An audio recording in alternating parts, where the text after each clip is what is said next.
ഇച്ചായ അടുത്ത മാസം ഞാൻ ഇച്ചായൻ്റെ അടുത്തേക്ക് ഓടി വരികയാണ്. ഗൾഫ് ജീവിതമൊക്കെ അവസാനിപ്പിച്ചിട്ട് ഇച്ചായനോടൊപ്പം മക്കളോടൊപ്പം സുഖമായിട്ട് ജീവിക്കണം. എന്താ പറഞ്ഞേ? അടുത്ത മാസം വരുമെന്ന്. എപ്പോൾ? ഇത് കേട്ടതും ഭർത്താവിൻ്റെ ആ കഷണ്ടി തല വേർത്ത് ചുണ്ടുകൾ കൂട്ടിയിടിച്ച് രോമങ്ങളെല്ലാം എഴുന്നേറ്റ് പോങ്ങി. സാധാരണയായിട്ട് ഭാര്യ വർഷങ്ങൾ നീണ്ട ഗൾഫ് ജീവിതമൊക്കെ അവസാനിപ്പിച്ചിട്ട് നാട്ടിലേക്ക് വരുമ്പോൾ ഏത് ഭർത്താവും സന്തോഷം കൊണ്ട് തുള്ളിച്ചാടുമല്ലോ.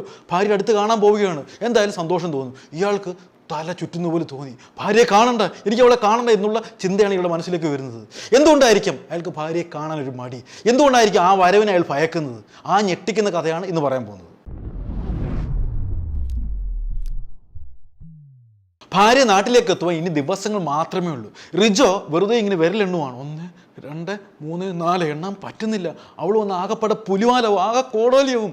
അവൾ ശരിക്കും പറഞ്ഞാൽ രാക്ഷസിയായിട്ടാണ് ഈ റിജോയ്ക്ക് ഇപ്പോൾ തോന്നുന്നത്. ഈ റിജോയുടെ ഭാര്യ ഗൾഫിൽ നേഴ്സായിട്ട് ജോലി ചെയ്യുകയാണ്. അവൾ ഫോണിൽ പറഞ്ഞ എന്താ അറിയാമോ? ഞാൻ ജോലിയെല്ലാം മതിയാക്കി വരികയാണ്, ഇച്ചായനോടൊപ്പം മക്കളോടൊപ്പം സുഖമായിട്ട് നാട്ടിൽ ജീവിക്കണം, അതിന് വരുമാനം വേണമല്ലോ, നമുക്ക് നല്ലൊരു സൂപ്പർ മാർക്കറ്റ് തുടങ്ങാം. ഞാൻ നേഴ്സായിട്ടാണല്ലോ ജോലി ചെയ്യുന്നത്, നമുക്ക് നാട്ടിൽ ഒരുപാട് ഹോസ്പിറ്റലുണ്ട്, അവിടെ ഞാൻ നേഴ്സായിട്ട് ജോലി ചെയ്യാം. അപ്പോൾ എനിക്ക് ഇച്ചായനെ എന്നും കാണാമല്ലോ, കുഞ്ഞുങ്ങളുടെ കാര്യമൊക്കെ നോക്കാമല്ലോ. പക്ഷേ റിജോയ്ക്ക് ഒരിക്കലും ഉൾക്കൊള്ളാൻ പറ്റുന്ന കാര്യമേ ആയിരുന്നില്ല. റിജോയും വർഷങ്ങളായിട്ട് ഗൾഫിൽ ജോലി ചെയ്യുകയാണ്. പക്ഷേ അയാൾക്ക് ജോലിയോടൊന്നും വലിയ കമ്പമില്ല. അയാൾക്ക് ഇങ്ങനെ അടിച്ച് പൊളിച്ച് നടക്കണം, ഒരു സിനിമ നടനൊക്കെ ആവണം. അങ്ങനെ നാട്ടിൽ വന്നാലല്ലേ പറ്റത്തുള്ളൂ. അങ്ങനെ ഒറ്റക്കമ്പലൊക്കെ ഇട്ട് നല്ല മസിലൊക്കെ ബിൽഡ് ചെയ്ത് അങ്ങനെ സെറ്റപ്പായിട്ട് ഇങ്ങനെ നടക്കുകയാണ്. പല സിനിമാക്കാരുടെയും പുറകിലൊക്കെ ഇയാൾ നടന്നിട്ടുണ്ട്. നല്ല മസിൽമാനാണ്. അബു സലീമിൻ്റെ കൂട്ടൊക്കെ നല്ല കട്ട മസിലാണ്. എനിക്കൊരു അവസരം എന്താ, ഞാൻ അടിച്ച് പൊളിച്ച് വില്ലനായിട്ടൊക്കെ മാറാന്നൊക്കെ പറഞ്ഞ് ഒരുപാട് അവസരത്തിന് വേണ്ടി നടന്നിട്ടുണ്ട്. എന്തായാലും ഒരിക്കലും ഒരു നടനാവും എന്നുള്ള രീതിയിലേക്കാണ് ഇപ്പോൾ നടക്കുന്നത്. ആള് ജില്ല കേട്ടോ. സുഖിമാൻ എന്ന് പറഞ്ഞാൽ ഇതിനപ്പുറം വേറൊരു വാക്കില്ല. വില കൂടി മദ്യം, വില കൂടിയ ഹോട്ടലിൽ താമസം, സാധാരണ ആഹാരമൊന്നും കഴിക്കുന്നത്, നല്ല മട്ടൻ ബിരിയാണി, അത്ര സെറ്റപ്പിലാണ് പുള്ളി ജീവിക്കുന്നത്.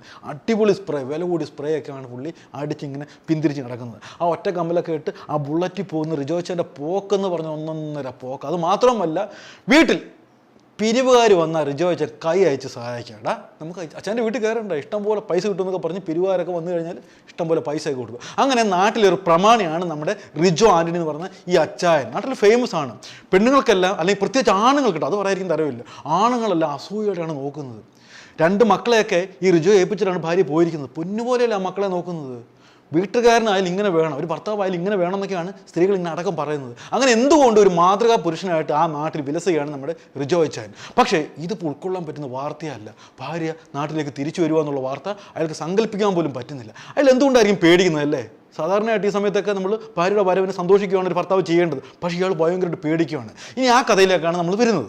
നാട്ടിലുള്ള ഭർത്താവിനെയും 2 മക്കളെയും പോറ്റാൻ വേണ്ടി ഗൾഫിലുള്ള ഭാര്യ കിടന്ന് കഷ്ടപ്പെടുകയാണ്, എല്ലുമുറിയെ പണിയെടുക്കുകയാണ്. എങ്ങനെയെങ്കിലും ഈ ജോലി കളഞ്ഞിട്ട് നാട്ടിലുള്ള ഭർത്താവിൻ്റെ മക്കളോടൊപ്പം സുഖമായിട്ട് ജീവിക്കണം. അതിനെന്താ ചെയ്യുന്നറിയാമോ ഈ സ്ത്രീ? എല്ലാ മാസവും ഒരു പൈസ പോലും വെളിയിൽ കളയാതെ എല്ലാ പൈസയും ഭർത്താവിൻ്റെ അക്കൗണ്ടിലേക്ക് കൊടുക്കുകയാണ്. ഭർത്താവ് ഇവിടെ ചെയ്യുന്ന പണി എന്താണെന്ന് അറിയാമോ? ഇയാളിങ്ങനെ ദൂർത്തനാണെന്ന് ഞാൻ ആദ്യം പറഞ്ഞില്ല, ആഡംബര ജീവിതം നയിക്കുന്ന ആളാണ്. അയാൾ ഇങ്ങനെ സിനിമ നടനായിട്ട് ചെത്തി അടിച്ച് നടക്കുകയാണ്. കിട്ടുന്ന പൈസ മുഴുവൻ അങ്ങോട്ട് ചിലവാക്കി ഇങ്ങോട്ട് ചിലവാക്കി, റിയൽ എസ്റ്റേറ്റ്, വില കൂടി മദ്യം, എനിക്ക് വേണ്ട വില കൂടിയ കാറൊക്കെ എടുത്ത് പൈസ മുഴുവൻ നശിപ്പിച്ച് കളഞ്ഞു. അത് മാത്രമല്ല, പലരുടെയും കയ്യിൽ നിന്ന് റിയൽ എസ്റ്റേറ്റ് എന്നൊക്കെ പറഞ്ഞ് ഒരുപാട് പൈസ കടം വാങ്ങുകയും ചെയ്തു.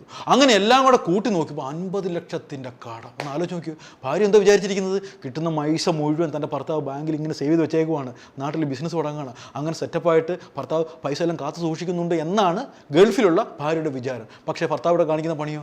റിജോയ്ക്ക് തല ചുറ്റി. ഭാര്യ വന്നാൽ ആകപ്പാടെ പുലിവാലാവും. എങ്ങനെയെങ്കിലും അതിനു മുമ്പ് ഈ കടം വീട്ടിയേ പറ്റത്തുള്ളൂ. തനിക്ക് നാട്ടിലൊരു പേരുണ്ട്, ഭർത്താവ് എന്നുള്ളൊരു നല്ലൊരു പേരൊക്കെ ഉണ്ട്. ഭാര്യയുടെ മുമ്പിൽ നല്ല മിടുക്കനായ ഭർത്താവ്, ആ പേര് കളഞ്ഞു പൊളിക്കാൻ ഇയാൾ തയ്യാറാവുന്നില്ല. ഇയാൾ ഇങ്ങനെ തല പൂഞ്ഞ് ആലോചിക്കുകയാണ്. നാട്ടിലുള്ള പേരും പോകാൻ പാടില്ല, തനിക്ക് ഈ കടം വീട്ടുകയും വേണം. അങ്ങനെ പല ചിന്ത ഇങ്ങനെ മനസ്സിലൂടെ പോകുമ്പോഴാണ് നമ്മുടെ ബാലരമയിലെ മുത്തുവിൻ്റെയും വിക്രമിൻ്റെ രൂപ മനസ്സിലേക്ക് തെളിഞ്ഞു വരുന്നത്. അവരെന്താ ചെയ്യുന്ന പണി? എന്തോ ബാങ്ക് കൊള്ള അല്ലേ, നല്ല പണിയാണ്. ചെയ്യുവാണെങ്കിൽ ഒറ്റ മോഷണം, ഒറ്റ കൊള്ള നടത്തിയാൽ മതി, അതോടെ കടങ്ങളെല്ലാം വീട്ടും. വേറെ വളഞ്ഞ വഴിയൊന്നും അയാളുടെ മനസ്സിലേക്ക് പോകുന്നില്ല. എങ്ങനെയെങ്കിലും ബാങ്ക് കൊള്ളയടിക്കുക. അതിനു മുൻപ് ഇത്തരത്തിലുള്ള കേസുകളൊക്കെ ഇയാൾ പഠിക്കുകയാണ്. പോലീസ് എങ്ങനെ അന്വേഷിക്കും, ആ അന്വേഷണത്തെ താൻ എങ്ങനെ നേരിടും, ആ കാര്യങ്ങളെല്ലാം കൃത്യമായിട്ട് മനസ്സിലാക്കി. ഇനി പറ്റിയൊരു ബാങ്ക് കണ്ടുപിടിക്കണം. അങ്ങനെ പോട്ട ധ്യാന കേന്ദ്രത്തിനടുത്തുള്ള ഫെഡറൽ ബാങ്കാണ് ഇയാൾക്ക് പറ്റിയൊരു ബാങ്കായിട്ട് തിരഞ്ഞെടുക്കുന്നത്. അവിടെ വലിയ ശല്യമൊന്നുമില്ല. അത് മാത്രവുമല്ല, പറ്റിയൊരു സമയം കൂടെ അയാൾ തിരഞ്ഞെടുത്തു. 2-നും 2:30 ഇടയ്ക്ക്. ആ സമയത്താണല്ലോ ബാങ്കിൽ അവധി, കഴിക്കാൻ പോകണമല്ലോ. ആ സമയത്ത് ആരും കാണത്തില്ല. ഒന്നാമത്തെ കാര്യം, ഇത് മുൻപരിചയമുള്ള ഒരാളല്ല ഈ റിജോ. ആദ്യമായിട്ടാണ് ചെയ്യാൻ പോകുന്നത്. പക്ഷേ എല്ലാ കാര്യങ്ങളും കൃത്യമായിട്ട് ദിവസങ്ങൾക്ക് മുമ്പ് ആസൂത്രണം ചെയ്തു. പോലീസ് പിടിച്ചാൽ എന്ത് ചെയ്യണം, പോലീസ് പിടിക്കാതിരിക്കാൻ എന്ത് ചെയ്യണം, തൻ്റെ മുഖം ക്യാമറ പതിയായിരിക്കാൻ എന്ത് ചെയ്യണം, അങ്ങനെയുള്ള കാര്യങ്ങളെല്ലാം കൃത്യമായിട്ട് മനസ്സിലാക്കിയിട്ട് ഇയാൾ എന്തോ ചെയ്യുന്നറിയാമോ? ആദ്യമേ തന്നെ ഒരു മങ്കി ക്യാപ്പ് ധരിച്ചു, ഒരു ഹെൽമെറ്റ് ധരിച്ചു, ഒരു വിധത്തിലും അവിടെ ഇവിടെ നിന്ന് പിടിച്ച് ഫിംഗർ പ്രിൻറ്റ് പതിയായിരിക്കാൻ വേണ്ടി ഗ്ലൗസ് ധരിച്ചു, ഭയങ്കര സെറ്റപ്പോട് കൂടി ഒരു ടീഷർട്ടും ധരിച്ചു, ഒരു പാൻറ്റും ഒക്കെ എടുത്ത് ഇയാൾ നേരെ ആ ബാങ്കിലേക്ക് ചെല്ലുകയാണ്. ഇയാൾ പേടിച്ച് പിടിച്ച് ചെല്ലുന്നത്, പിടിച്ചു പോയാൽ തീർന്നു. തൻ്റെ മാന്യത, തൻ്റെ മുഖം മൂടി അവിടെ അഴിഞ്ഞു വീഴുകയാണ്. അങ്ങനെ ചെന്ന പാടെ കത്തി കൊടുത്തിട്ട് വീശും. ഇതൊക്കെ പറഞ്ഞു ഹാൻഡ്സപ്പ് എന്ന് പറഞ്ഞപ്പോഴത്തേക്ക് ആ മണ്ടനായ നമ്മുടെ ഏറ്റവും വലിയ പേടുത്തൂറിയ ബാങ്ക് മാനേജർ എന്തൊരു 4 കാലും പൊക്കി നിൽക്കുകയാണ്. ഇയാൾക്ക് ധൈര്യമായി. സ്വാഭാവികമായിട്ട് ഒരു പ്രതിരോധം ഉണ്ടായിരുന്നെങ്കിൽ ഇയാൾ പേടിച്ചോടിപ്പോയതിന്. പക്ഷെ അവിടെ ഇയാളുടെ ആ പദ്ധതി വിജയിക്കുവാണ്. സൂക്ഷം പോലെ ആ ബാങ്ക് മാനേജറും എല്ലാവരെയും പിടിച്ച് ആ മുറിയിലൊക്കെ ഇട്ട് പൂട്ടുന്നു. വെറും 3 മിനിറ്റ് കൊണ്ട് 15 ലക്ഷത്തോളം രൂപ, അവിടെ ഒരുപാട് പൈസ ഇരിപ്പുണ്ട് കേട്ടോ, 47 ലക്ഷത്തോളം രൂപ ഇരിപ്പുണ്ടായിരുന്നു. ആ 15 ലക്ഷത്തിൻ്റെ കെട്ടുമെടുത്ത് ഇയാൾ വന്ന വഴിയെ പോവുകയാണ്. ആ പോകുന്ന പോക്കിലെല്ലാം കൃത്യമായിട്ട് ശ്രദ്ധിക്കുന്നുണ്ട്. ഒരു വിധത്തിലും തൻ്റെ മുഖം ക്യാമറ പതിയാൻ പാടില്ല. ഇടവഴികളിലൂടെയൊക്കെയാണ് പോകുന്നത്. അതിനിടയ്ക്ക് 3 തവണ ഡ്രസ്സ് മാറുന്നുണ്ട്.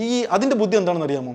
എങ്ങനെ CCTV ദൃശ്യത്തിൽ ഇയാൾ പതിയുകയാണെങ്കിൽ 3 പേരായിട്ട് തോന്നണം. ഒരു സമയത്ത് ചുവന്ന ഡ്രസ്സ് ധരിച്ച ആൾ, അല്ലെങ്കിൽ പച്ച ഡ്രസ്സ് ധരിച്ച ആൾ എന്നുള്ള രീതിയിൽ ക്യാമറ അല്ലെങ്കിൽ അന്വേഷണ ഉദ്യോഗസ്ഥരെ തിരിച്ചറിയിപ്പിക്കാൻ വേണ്ടിയാണ് ഈ ഒരു പണി നടത്തിയിരിക്കുന്നത്. അതുമാത്രമല്ല, ഇയാളുടെ സ്വന്തം ഈ വാഹനത്തിൽ, അതായത് ബൈക്കിലാണ് വന്നിരിക്കുന്നത്. അതിന് നമ്പർ പ്ലേറ്റൊക്കെ മാറ്റിയിട്ടുണ്ട്. അതിൻ്റെ ഈ മിറർ ഉണ്ടല്ലോ, അതും മാറ്റിയിരിക്കുകയാണ്. ചില സമയത്ത് CCTV ഉള്ളിടത്ത് മിറർ ഉള്ളതായിട്ട് പ്രത്യക്ഷപ്പെടും, ഇല്ലാത്ത ചില സമയത്ത് മിറർ ഇല്ലാത്ത രീതിയിൽ പ്രത്യക്ഷപ്പെടും. അങ്ങനെ 2 രീതിയിൽ 2 വണ്ടിയായിട്ട് ഈ കാണുന്നവർക്ക് തോന്നുകയും വേണം. ആ പണിയൊക്കെ ഒപ്പിച്ച് ഒരു വിധത്തിലും തന്നെ പിടിക്കാതിരിക്കാനുള്ള എല്ലാ പണിയും ഒപ്പിച്ചിട്ട് ഇയാൾ നേരെ വീട്ടിൽ ചെന്ന് കയറുകയാണ്. അയാൾക്ക് ഒരു കാര്യം ഉറപ്പാണ്, തന്നെ ഒരിക്കലും ആരും പിടിക്കില്ല. കാരണം എല്ലാ പഴുതുകളും അടച്ചിട്ടാണ് താൻ ഈ കൊള്ള ചെയ്തിരിക്കുന്നത്. അതിനുശേഷം ഇയാൾ ചെയ്ത പണി എന്താണെന്ന് അറിയാമോ? എല്ലാ കാര്യങ്ങളിലും സജീവമായിട്ടോ ആർക്കും ഒരു സംശയം പോലും ഇല്ലാത്ത വിധത്തിൽ ഇടപെടുകയാണ്. അവിടുത്തെ കുടുംബ സംഗമത്തിൽ, ആ നാട്ടിലെ ഓരോ ഫംഗ്ഷനിലും ഇയാൾ ഇടപെട്ട് എല്ലാവരുടെയും സംശയം ഇങ്ങനെ മാറ്റിക്കൊണ്ടിരിക്കുകയാണ്.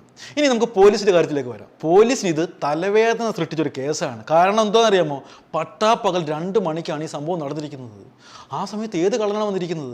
ആദ്യമേ തന്നെ പോലീസ് ഒരു കാര്യം ഉറപ്പിച്ചു, ഈ ബാങ്കുമായിട്ട് ബന്ധമുള്ള അല്ലെങ്കിൽ ഈ ബാങ്കിൻ്റെ പരിസരത്ത് താമസിക്കുന്ന ഏതോ ഒരു വില്ലനാണ് ഇത് ചെയ്തിരിക്കുന്നത്. ഇതിനു മുമ്പ് തന്നെ റിജോ മറ്റൊരു മണ്ഡലത്തിലൂടെ കാണിച്ചു, ഒരു മുറി ഹിന്ദിയൊക്കെ അവിടെ പറഞ്ഞു, മണി കിതർഹി എന്നൊക്കെ പറഞ്ഞു, മുറി ഹിന്ദിയൊക്കെ പറഞ്ഞു. അതൊക്കെ ഒരു സംശയത്തിന് ഇടവാക്കി.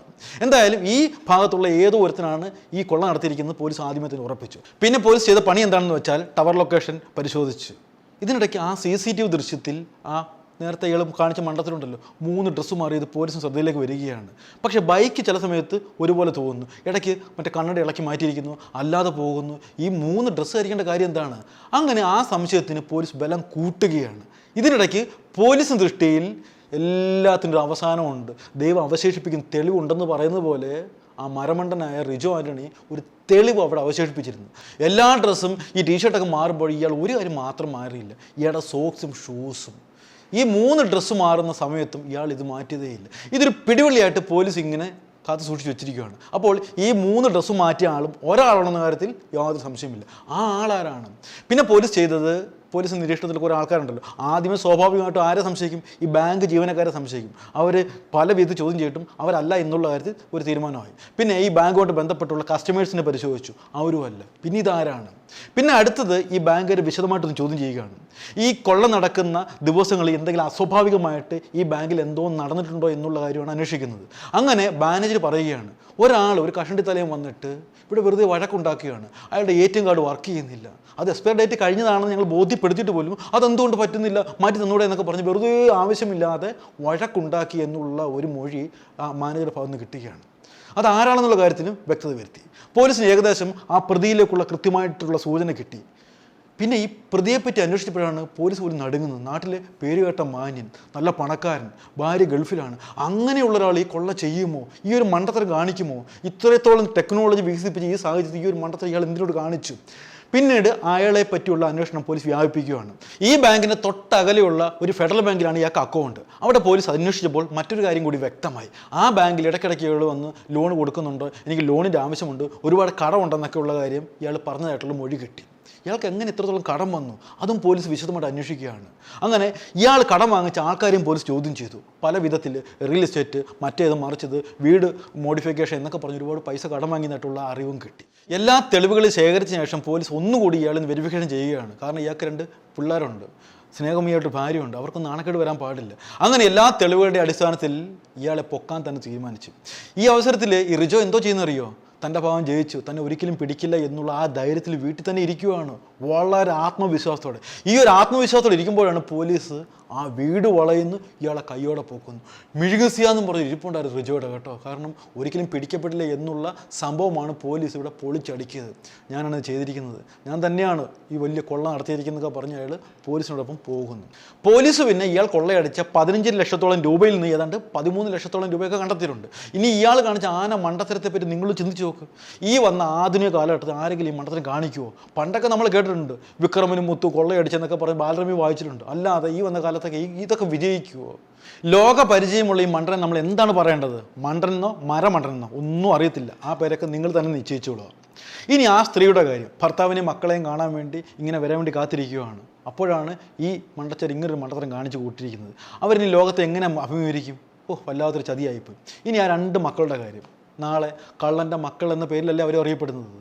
കടം ആർക്കാണെന്ന് ഇല്ലാത്തത് എല്ലാവർക്കും ഉണ്ട്, എനിക്കും ഉണ്ട്, നിങ്ങൾക്കും ഉണ്ട് അല്ലേ? പക്ഷെ അതൊക്കെ നമ്മൾ മാന്യമായ രീതിയിൽ മാന്യമായി തന്നെ വെട്ടണം. അതാണ് തൻ്റെ ഇടം. അല്ലാതെ മറ്റുള്ളവൻ്റെ വീട് കൊത്തിപ്പൊളിക്കുക, ബാങ്ക് കൊള്ളയടിക്കുക എന്നൊക്കെ പറയുന്നത് ഈ വന്ന കാലത്ത് വിജയിക്കുന്ന ഒരു കാര്യവുമല്ല.